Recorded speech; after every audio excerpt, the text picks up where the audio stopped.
One day, my usually cheerful daughter suddenly became distant. At first, I thought it was just adolescence, but her suspicious behavior increased day by day.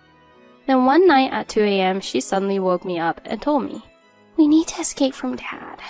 My daughter tried, saving me in the middle of the night. The reality behind this was shocking. Something's been off with my daughter Abby since last week. I can't pinpoint an exact cause, but the first strange thing is our conversations at home. Abby and I have always been quite close. We're more than just mother and daughter. Sometimes we're like friends. She's a huge fan of detective stories because of me, and every year we watch a movie about it together during summer break. We talk about everything from school events to politics, even how we'd handle a zombie apocalypse. It sounds odd, but I used to think about that too. Abby's in the 6th grade, almost a middle schooler.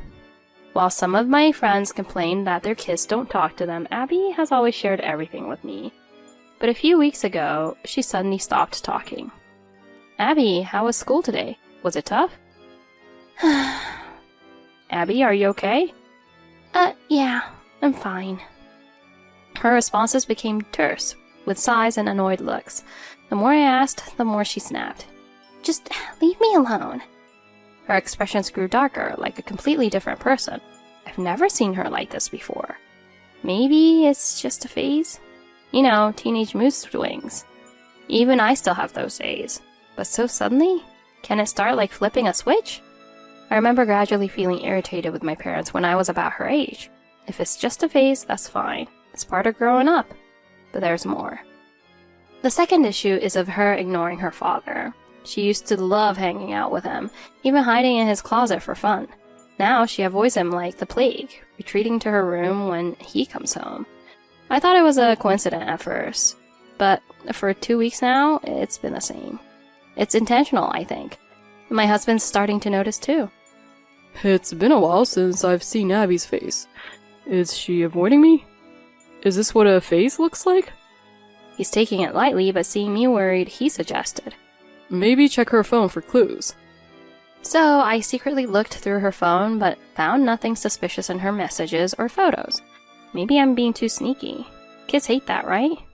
True, but as her parents, we agreed we could check her phone since she uses it for things like tutoring sessions. I didn't want her deleting any important messages. But I found nothing, so I wondered if there was no real issue. I even contacted her teacher, who didn't notice anything off. "She talks to her friends a lot. The only thing that comes to mind is her struggling to write an essay about her future dreams." Could not having dreams relate to being cold towards family? Maybe it's just typical teenage frustration. Maybe I'm overthinking it. She's smart. She might be dealing with something. I'll just keep watching over her and talk to her directly too, if it bothers me so much. I've been asking what's wrong, but her ignoring me has been hard. As a mother, I'll try talking to her again. I sought advice from friends who were also parents because my daughter's behavior worried me. The more I explained, the more my friends thought it was just a phase, but I felt something was seriously off. 2 weeks later, I talked to my friends again about this issue, revealing the truth behind my daughter's actions. A few days after my last inquiry, I decided to have a heart-to-heart with my daughter when we were alone at home. I told her I was worried about her recent behavior, that I wanted things to go back to how they were, and that she should talk to me if something was bothering her, because I loved her very much and was very worried. My daughter's eyes welled up for a moment. "I want to be like before with you too, Mom. But for Dad to do that..." She started to say, but then we heard my husband coming home. She quickly covered her mouth, said, "I'm going back to my room," and ran off. Well, what does she mean for Dad to do that? I couldn't stop thinking about what she wanted to say. Even though my daughter had finally started to open up, I decided to let her come to me when she was ready and didn't push her further. But that night, something happened. I woke up to my body being shaken as if there was an earthquake. "Mom, wake up," my daughter whispered, shaking me. I glanced at the clock. It was 2 a.m. What was she doing in our bedroom? She should be sleeping in her own room. Still groggy, I almost called out, but she quickly covered my mouth. "Don't let Dad hear us," she whispered, clearly wary of my husband. I was confused and even wondered if she was playing a prank on me. But then she said, We need to get away from Dad. Now. "What? Does she really hate him that much? Or is there something more serious? I've never been abused by my husband at all. We met at work. My father is the company president and introduced us. There's no way my husband could harm me with such a powerful father-in-law." Even though I didn't understand what my daughter meant, the fear in her eyes and her trembling body made me take her seriously. I decided to do as she said without asking too many questions. Mom, hurry. We need to leave before he notices. We quickly packed essentials, including cash and valuables, and fled to my parents' house about 20 minutes away by car. My parents were surprised to see us so late at night, but my daughter's serious plea convinced them to let us in. Grandma, please. I need to protect Mom. It wasn't uncommon for us to stay over, so they understood my daughter wasn't lying. My parents knew she was a serious child who wouldn't make such things up. My father asked if something had happened that made my daughter feel she needed to protect me. She sighed deeply and then spoke. The truth is, Dad is cheating. Probably whenever Mom and I stay over here at your house. And he wants to divorce Mom. He's planning to set her up. Cheating? A setup? All three of us were shocked. From what I overheard on the phone, he's trying to create false evidence of Mom cheating to get an advantageous divorce. A trap? I've never been that attractive, so the idea seemed far-fetched. But my daughter continued. Wait, I have proof. She played a recording on her phone. My husband's voice was clearly heard saying, "So on June 10, get her drunk and take photos of her at the hotel. With that, I can get a divorce and alimony. I never loved her anyway." I had felt my husband's lack of affection, but this was unforgivable. My daughter had overheard my husband's conversation while hiding in his closet and recorded it. She was determined to protect me and collected evidence. She had always found the closet in my husband's study comforting, but one day she saw him with another woman when she got back from tutoring. Disturbed, she hid in the closet and overheard his conversation, confirming her suspicions. She was determined to protect me. She had also heard my husband suggest checking her phone, so she deleted any suspicious content from the trash folder. She even tried to get his fingerprint using cornstarch, but failed. I was incredibly moved by my daughter's efforts. Then the topic quickly turned to how to confront my husband. The date that my husband was talking about in the recording was the next day. Coincidentally, I had plans to go drinking with some close female friends on that day, and it was suddenly decided that Martin, a high school classmate and also acquaintance of my husband, would join us. That's when it hit me. So his accomplice was Martin. I decided to go home after all. My daughter opposed, saying, You're walking right into the fire. But I played it cool and told her, I'm going undercover. I'm intentionally stepping into my husband's trap, all to get the evidence of his affair that my daughter couldn't fully capture. So I left my parents and daughter, who were fuming at my husband, and went home alone. It was 6 a.m. My husband, unaware of what had happened the night before, woke up as usual and said with unusual cheerfulness, "Ingrid, you got a drinking party today, right? Go out and have fun for a change." Sensing his scheming tone, as if he wanted this to happen, I responded, I'll be home late tonight, so I'll have Abby stay over at my parents'. This put my husband at ease. Incidentally, my husband had no idea that Abby was already at my parents' house by then. This made me even more determined to exact my revenge, realizing that he didn't care about his family at all. Then came the night of the drinking party. I'll leave out the details for now, but let's just say Martin got what he deserved. Using the plan I got out of Martin, I had a great time with my friends, talking smack, and came home late on purpose. The next morning, my husband made a reckless move. "What's this, Ingrid? You came home late because you were cheating, weren't you?" He said confidently, slamming a picture of me and Martin together on the table. But that photo was taken last night with Martin's help, made to look cozy on purpose. The original photo, which also had other people in it and clearly visible, was cropped to show just me and Martin, which Martin then sent to my husband. My husband quickly pulled out the photo, but if you looked closely, you could see a blurry sign in the background. He had further edited my already edited photo. Just so you know, being alone and getting cozy with a guy outside a hotel like this counts as cheating. I've been hurt, so I'm filing for divorce and claiming alimony. And how exactly? I genuinely wanted to ask. The exaggerated nighttime setting he tried to create as evidence only made my and Martin's hands more visible. It's obviously ridiculous, right? I almost burst out laughing. What is that photo? Me getting cozy with a guy? Claiming it's cheating just because we were alone together is a huge stretch. My husband tried to put on an act, saying, I'm hurt. I trusted you, Ingrid. Imagining him practicing these lines or playing the victim last night just made me laugh even harder. Trying to compose myself, I decided to catch him out. So how do you already have that photo from last night? It was sent to me. By who? Martin, of course. I didn't tell you Martin was coming, did I? How did you know then?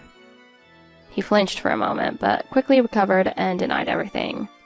I'm close enough with Martin to get real-time updates. Got a problem with that? You're just trying to distract me from your cheating, aren't you? No need for that. What? Look closely.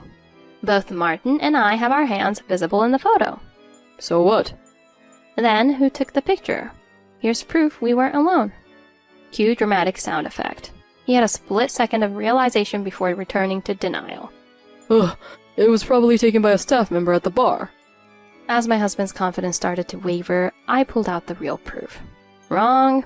This photo actually has 5 people in it. See, this picture and this one match perfectly. Showing him the unedited original, he was dumbfounded. What? Damn. Martin messed up.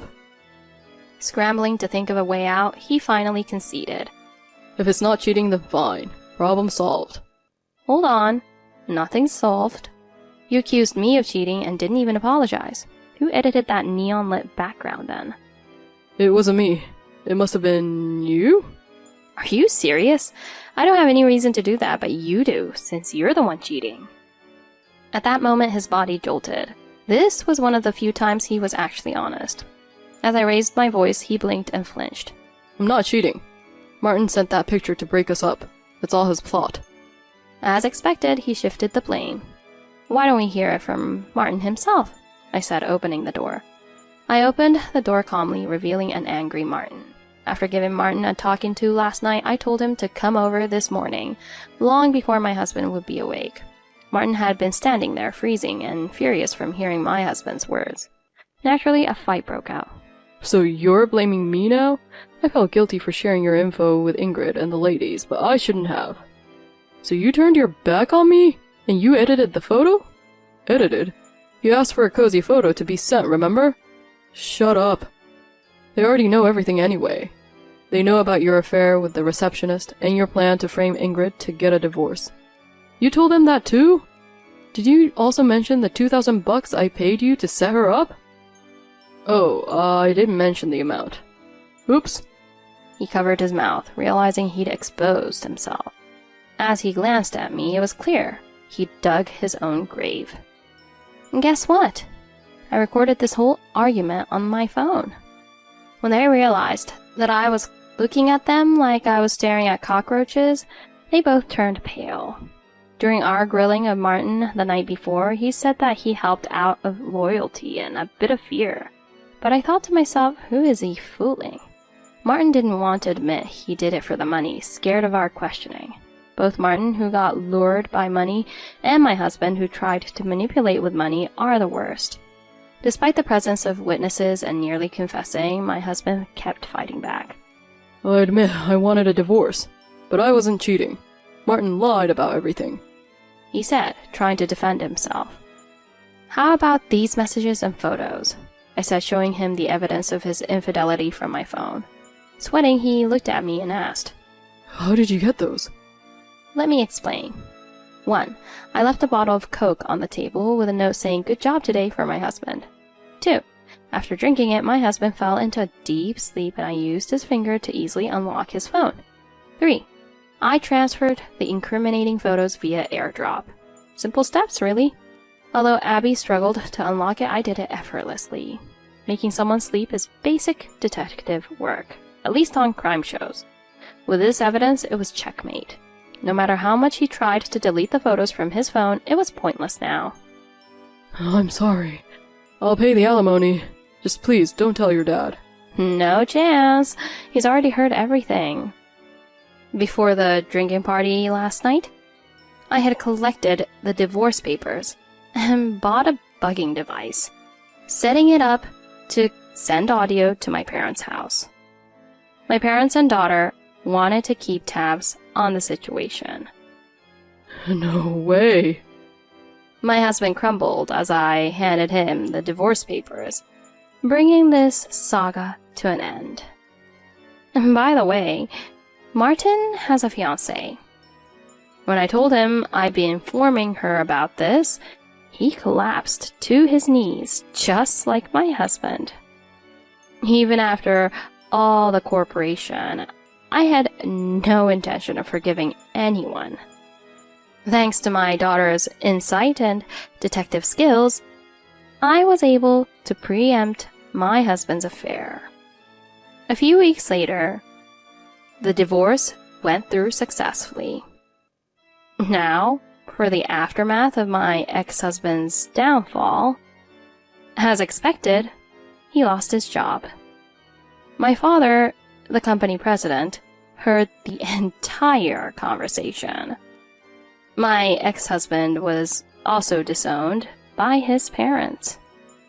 The divorce news inevitably reached my in-laws. With the divorce being his fault, he had to leave the house and lost a significant amount of money in the settlement.